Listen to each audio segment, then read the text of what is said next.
Welcome to the UPSC Mascot. This is Monica Lakoju. In today's session, I am going to start with the subject Indian polity and the Constitution, as this is a very important subject for UPSC aspirants because it has a maximum weightage in this examination.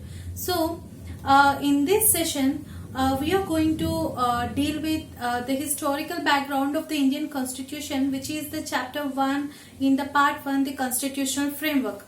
So, without wasting any more time, let me discuss first thing, that is what is meant by the polity. What is meant by the polity? So, it is a group of people which is organized for the governance. So, polity may be the state, maybe an entity or the international organization or any organization. So, it is a group of people which is organized for governance. And what is meant by the term the constitution? So, the constitution refers to the set of the principles and the rights that determine the extent and the nature of the government, that determine the extent and the nature of the governance. So this constitution is formally a legal document that determines the basic structure of the system or the organization or the country. So the term the constitution is an aggregate of the fundamental principles or the established precedents for the polity. So this is briefly about the Indian polity and the constitution. Now let's get into the topic about the historical background of the Indian constitution. When watching this video, please take the notes for your further reference, friends. Okay. Now, we all know that in 1600 the Britishers came to India in the form of the East India Company with the right to trade under the royal charter granted by the Queen Elizabeth. And then in 1765, okay, the East India Company obtained Diwani, that means the right to revenue and the civil justice of the Bengal, Bihar and Orissa. And then in 1858, the British Crown assumed responsibility for the governance of India. And then for we have secured the independence on August 15, 1947. Then there is a need for the constitution for us. There is a need for the constitution for us. So constitution is very important one. The Constituent Assembly was started in 1946, and on January 26, 1950, the Constitution came into being. Okay, there are certain events in the British rule that laid the legal framework for our Indian polity and the Constitution. So, in the first chapter, the historical background, there are the two rules. That is, one is the company rule and the crown rule. The company rule, that is from 1773 to 1858, and the crown rule from 1858 to 1947. Okay, there are various acts in the company rule and the crown rule. So in this session, we are going to discuss about the acts relating to the company rule, that is 1773 to 1858. And in the next session, we are going to deal with the acts relating to the crown rule, that is from 1858 to 1947. So, what are the acts relating to the company rule 1773 to 1858? There are various acts. The first act is the Regulating Act of 1773 and the Amending Act of 1781. And next, the Pitt's India Act of 1784, Act of 1786, the Charter Act of 1793, Charter Act of 1813, Charter Act of 1833 and the Charter Act of 1853. So in this session, we are going to discuss about these 8 acts relating to the company rule. Okay. The first act is the Regulating Act of 1773. Please take down the notes, friends. Okay. The Regulating Act of 1773, this act was of the great constitutional importance. So, why this act was enacted? So, first of all, why this act was enacted? So, at that time, the company was in the dire financial straits. So, the company was most important for the Britishers because it was the monopoly trading company in India.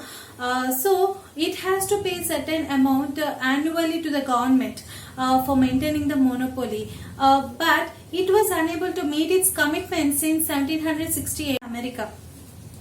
And then there was a complementing act of the Tea Act of 1773. The principal objective of the Tea Act of 1773 was to reduce the massive amounts of tea to help the financially struggling company to survive. So then the Lord North introduced this Regulating Act of 1773. So this act was of the great constitutional importance because he introduced this act to regulate and control affairs of the East India Company. So for the better management of the East India Company. So this act was taken the first step to regulate and control the affairs of the East India Company, and it first time recognized the political and the administrative functions of the company, and it laid down the foundations of the central administration in India. Okay, this is briefly about the background of the Regulating Act of 1773. Then coming to the features of the Regulating Act of 1773. So what are the features here? So this act first time designated the Governor of the Bengal as the Governor General of the Bengal, and there was an Executive Council of the 4 members to assist him. Okay, the first feature was he designated the Governor of the Bengal as the Governor General of the Bengal, and there was an Executive Council of the 4 members to assist him. So Lord Warren Hastings was the first such Governor General of the Bengal. And the second feature was it made the Governor of the Bombay and the Governor of the Madras or the subordinates to the Governor General of the Bengal. So previously these 3 were the independent presidencies. Okay, and the next feature was there was an establishment of the Supreme Court at Calcutta in 1774 comprising of 1 Chief Justice and 3 other judges. And this act prohibited the servants of the company from engaging in any private trade or accepting the presents of bribes from the natives. And this act made the Court of Directors as the governing body of the company, so to report its revenue, civil and military operations in India, as at the time the British government has strengthened over the company, over the company. This act made the Court of Directors as the governing body of the company. So this was briefly about the Regulating Act of 1773. And then there was an act, Amending Act of 1781. So this act is also known as the Act of Settlement. This act was also known as the Act of Settlement. So this is to rectify the defects of the Regulating Act of 1773. So this act demarcated the relations from the Supreme Court and the Governor Generals in Council. Okay. So what are the features of the Amending Act of 1781? Now we discuss. So the features are it exempted the Governor General in Council and the servants of the company from the jurisdiction of the Supreme Court. Okay, this act exempted the Governor General in Council and the servants of the company from the jurisdiction of the Supreme Court. It excluded the revenue matters from the Supreme Court too.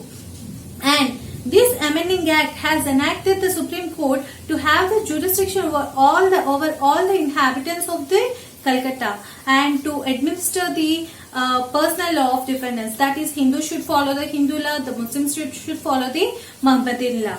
Okay, and next, this Amending Act of 1781 empowered the Governor General in Council to frame regulations over the provincial courts and the councils. Okay, so from hereafter the appeals from the provincial court should be taken to the Governor General in Council but not to the Supreme Court. Okay, this was about the Amending Act of 1781. And then coming to the act, the Pitt's India Act of 1784. This act was significant for 2 reasons.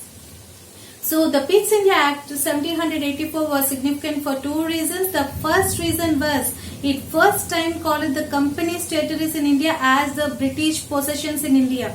Okay, and the second reason was the British government became a supreme control over the company's affairs and the administration in India. Okay, these are the 2 reasons which made this act very significant one. So the Pitt's India Act of 1784, it first time distinguished the commercial affairs and the political affairs of the East India Company.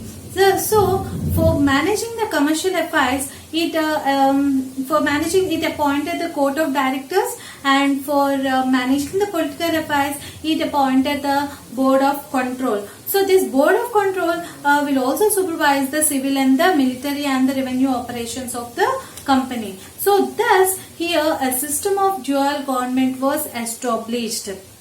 Okay, system of dual government was established. So this act is very important one, the Pitt's India Act of 1784. And the next coming act, so up to here we have discussed about the Regulating Act of 1773, the Amending Act of 1781, and the Pitt's India Act of 1784. And the next act was the Act of 1786.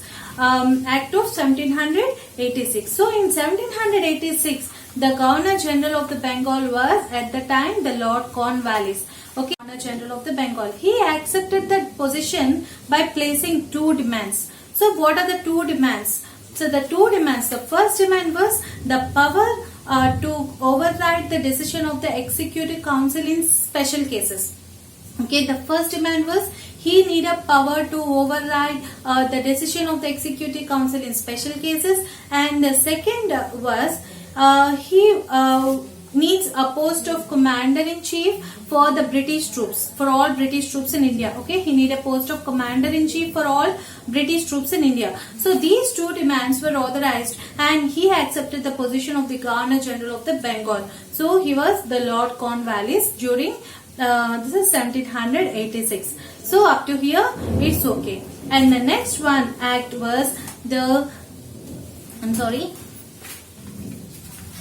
next act here. So up to here we have discussed the Regulating Act of 1773, the Amending Act of 1781, the Pitt's India Act of 1784, and the Act of 1786. And now the Act, the Charter Act of 1783. Okay, this act, this act renewed the charter. Okay, issued previously. So this act renewed the charter issued to the British East India Company. So what this act has done? So this act empowered the East India Company to grant licenses to both individuals and the company employees to trade in India. Okay, this Charter Act of 1793, so it empowers, so the East India Company was empowered to grant licenses to both individuals and the company employees to trade in India. So what are the features of this Act of 1793? So this Act has made, so previously Lord Cornwallis has placed a demand that he needs a power to override the decisions of. Okay, Lord Cornwallis has placed a demand to power to override the decision of the Executive Council in special cases. So this power was extended to all future Governor Generals and the Governor of the Presidencies. And next, the Governor General was granted the extensive power to control over the subordinate presidencies, that is to control over the government of the Bombay and the government of the Madras. And next feature was the trade monopoly of the company was extended for another 20 years. And the board of the control and the staff was to be paid out of the Indian revenues. Okay, these are the features of the Charter Act of 1793. And then coming to the next act. So this act was renewed by the Charter Act of 1813. So the first act which abolished the trade monopoly of the company in India, except it the trade in tea, remaining call it abolished the trade monopoly of the company in India. So there was an acquisition of the sovereignty of by the subjects of the British Crown over the company's territories, and this act allowed the Christian missionaries. This act allowed to spread of the Western education, and this act authorized the local governments in India to impose taxes on the persons. Okay, this is about the Charter Act of 1813. And next, this act, so the Charter Act of 1833, this act legalizes the British colonization in India. That means it is the final step towards the centralization in India. So this was the first act which designated the Governor General of the Bengal as the Governor General of the India. So Governor General of India was vested with all the civil and the military powers, and he also has the exclusive legislative powers. The first such Governor General of India was the Lord William Bentinck. Okay, the first such Governor General of India was the Lord William Bentinck. And then this act deprived the legislative powers of the Governor of the Bombay and the Governor of the Madras. Actually, this act was the outcome. So the Charter Act of 1833 was the outcome of the Industrial Revolution in England. So in England, which emphasizes that India as a function as market for the mass production on the basis of the laissez-faire. Okay, on the basis of the laissez-faire. So it designated, this act replaces the Governor General of the Bengal for the Governor General of the India. So laws under the previous acts was known as the regulations, and laws under this act was known as the acts. Laws under this act was known as acts. And next, from here onwards, the East India Company purely became an administrative body. Okay, this act introduced a system of open competition for selection of the civil servants. Okay, for system of open competition for selection of civil servants. So this is about the Charter Act of 1833. And the next act, this is the final act for the company rule, that is the Charter Act of 1853. So it has a significant constitutional landmark. This act has a significant constitutional landmark. It distinguished the legislative functions and the executive functions of the Governor General's Council. So the legislative functions, so for legislative functions, it has appointed the 6 new members known as the legislative councillors, and the whole body is known as the Indian Legislative Council, which acts as a mini parliament here. So Indian Legislative Council acts as a mini parliament. And the next feature of this Charter Act of 1853 was it there is an open competition system of selection and recruitment of civil servants, which was extended to Indians also from this act. Okay, which was extended to Indians also, and there was an extended companies rule here. So company rule was extended and allowed to retain the possessions of the Indian territories for the British Crown. So this was an indication that the company's rule can be terminated at any point of time. Next, this act, the Charter Act of 1853, introduced the local representation in the Indian Legislative Council. That is, out of the 6, 4 were appointed by the provincial governments of the Madras, Bombay, Bengal and Agra. So these were the features about the Charter Act of 1853. So with this act, the company rule was ended and the crown rule was started. So for more channel updates, please click on the bell icon. For queries, post it in the comment section. If you like my video, please share and subscribe to my channel. Thank you. Have a great day.